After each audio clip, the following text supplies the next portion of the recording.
Yeah, so when I started my career after like the real career, I wouldn't really say sport as a career. It's more of a hobby that you love to do. Career started with lifeguarding, so I was able to sit on a beach and at Surfers Paradise or anywhere from Burleigh to Surfers Paradise and protect people. Again, it's a physical job when you have to save people, and yeah, I did that for almost sort of 10 or 12 years. Because it was such a good job and it fitted into a lifestyle. It's you're fit and healthy, you get to do some training, and you get to spend your time in the best place on earth, just at the beach. So absolutely, it was great. Yeah. And I mean, that kind of comes full circle. You're now obviously founder and CEO of a paramedical college, and somewhat piecing that together from your early years of doing your CPR and first responder. So we want to talk about too the journey from there into becoming an owner of a training organisation, looking at safety and things like that. Can you tell us a bit about that, and then how that began, and sort of the start of the beginnings of the college? Yeah, sure. Well, if we rewind right back, each of those years where I was working, the 10 to 12 years, there was a winter time which was really, really quiet. And I'd always read books about management and about business ownership, about sales, about how to lead people. So I spent quite a lot of time being well read, even though as a lifeguard, you don't need those skills. I always knew there'd be something else that I do in life. Just wasn't sure what it was. I knew it would just pop its head up one day. So what happened was I was on the beach, and one of the guys said, "Hey, my brother just quit working in the mines," and I thought, "Hey, I've heard the mines is really good money, and I might give that a crack."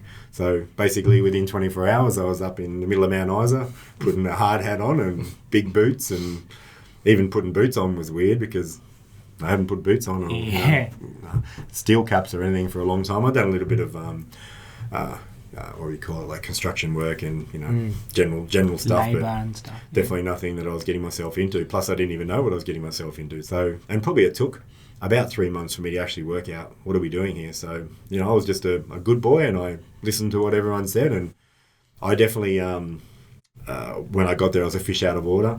Sort of sounds funny being a lifeguard, but what happened then was I knew a little bit about websites, so I was studying websites and seeing how they work and how show up on Google.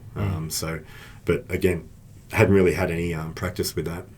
But when people started asking me how to get a job in the mines, I thought, well, instead of answering the question 10 or 20 times a day, I might just create a small website and then put all the information there where they can go off to other areas to find it.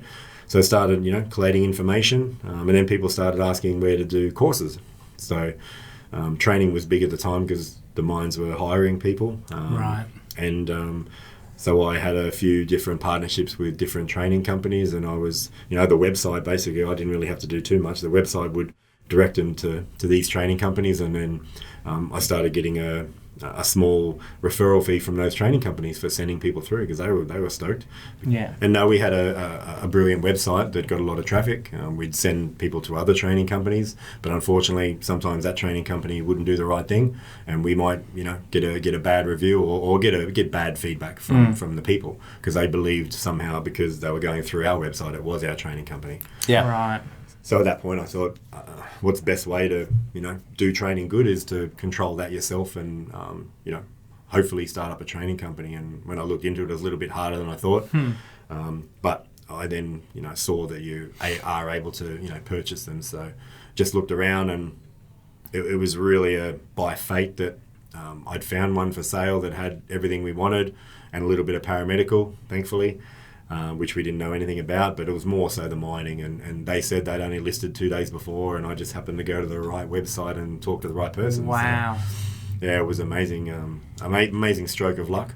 The mining industry, we had a good couple of years, and then the mining industry started to sort of drop off, so we luckily we had the paramedical arm, which was just sort of ticking along. So employed a great trainer who was former New South Wales ambulance guy, and he basically looked after those students because we were so busy with the other 43 staff.